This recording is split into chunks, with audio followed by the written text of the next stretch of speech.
Mr. Alexander Vinnikov, head of NATO liaison office in Georgia. Welcome to Georgia Today interview. Thank you very much. Good to be with you. Before the August war in 2008, there was the NATO Bucharest summit at which President Saakashvili asked NATO to give Georgia the MAP.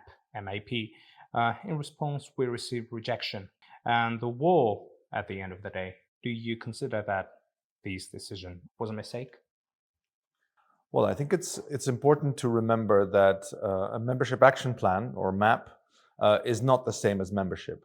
It's an invitation to carry out a number of reforms that will take the aspirant country closer to NATO. And in fact, at the Bucharest summit in 2008, allied heads of state and government made a joint decision, that Georgia will be a member of NATO in the future. So I think it's important for Georgia to focus on getting ready for membership. That implies also carrying out and implementing a range of democratic reforms. Particularly important, I would say, are further reforms in the area of the rule of law, electoral reforms, and also freedom of media reforms, as well as the further transformation of the security and defense sector of Georgia. And it's important to also note that NATO continues to provide very close political and practical support for all of those efforts.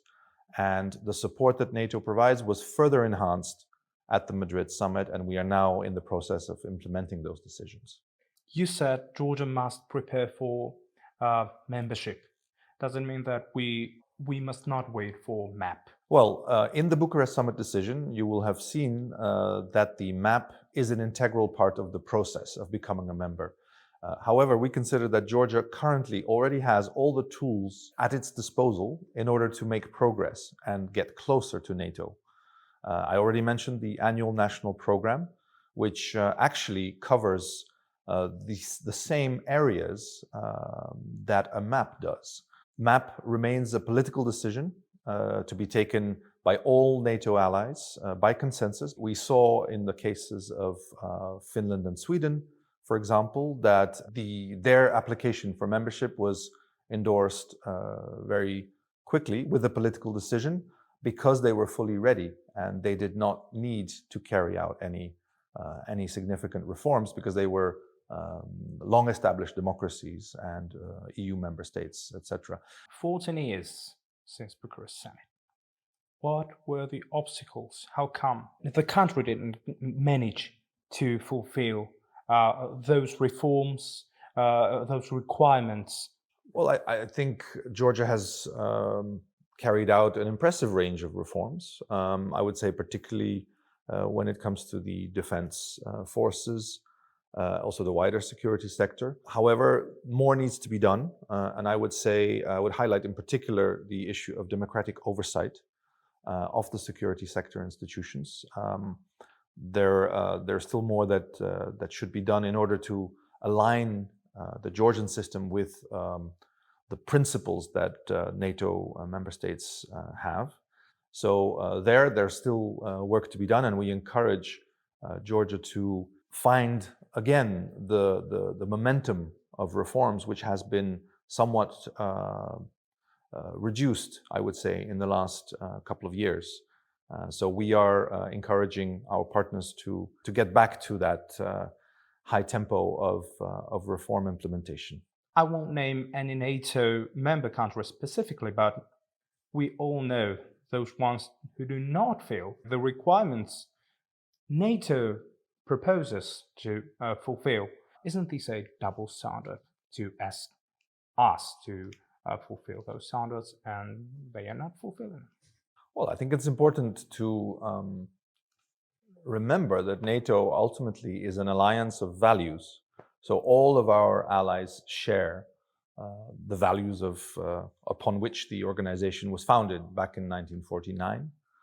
Values such as democracy, individual liberty, market economy, human rights, fundamental freedoms, and the commitment to come to each other's aid if one ally were to be the subject of an attack.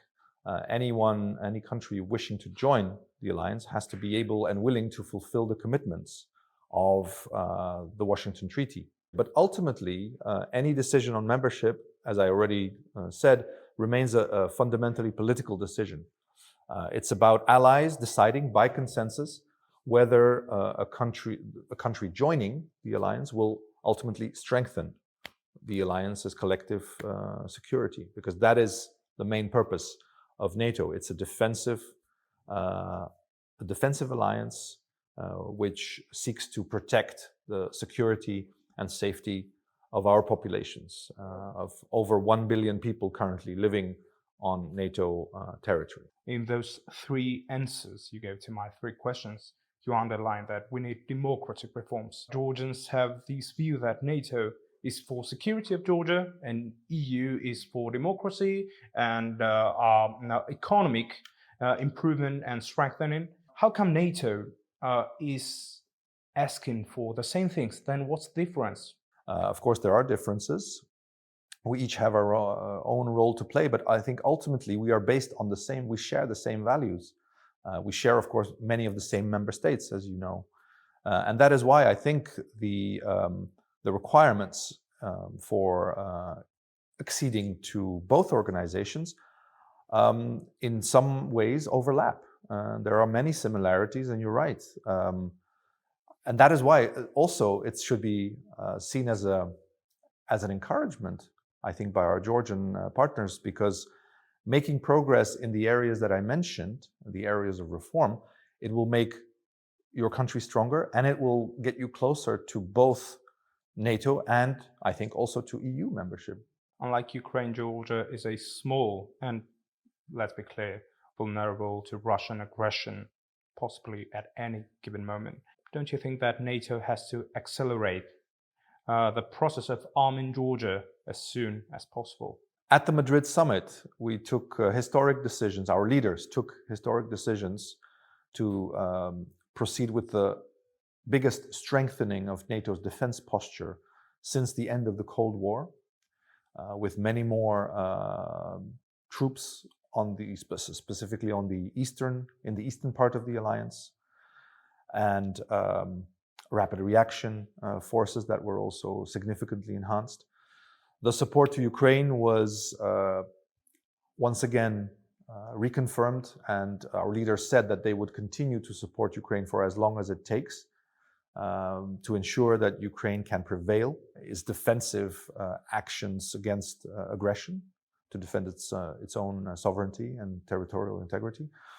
But we also took decisions to strengthen the resilience of those partners that we consider to be most at risk of further Russian threats and interference. I think all allies fully realize that Georgia finds itself in a difficult position, in a difficult environment, particularly following the Russian invasion of Ukraine.